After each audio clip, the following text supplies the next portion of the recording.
سؤال عن المخادعات: هل رفض الزوجة النوم في نفس الغرفة مع الزوج بسبب شخيره مخادعة؟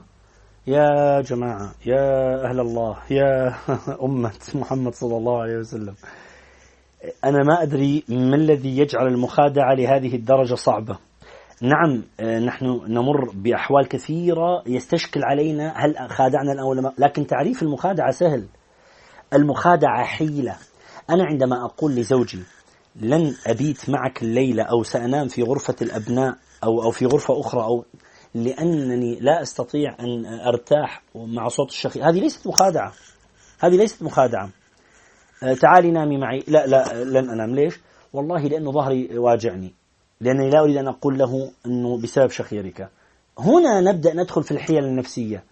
هل هي مخادعة أم غير مخادعة؟ عادت على نفسك أو عليه بالضرر، أو عادت على العلاقة بالضرر؟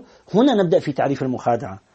أما مجرد أني أقول والله يا زوجي أنا يعني اعذرني اليومين ثلاثة هذه أشعر بأنك أنت يمكن متعب، يمكن في مثلا التهاب عندك، مثلا في مشكلة في اللحمية عندك في الأنف، هذه ليست مخادعة.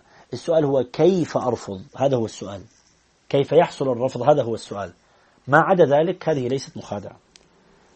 والله أعلى وأعلم.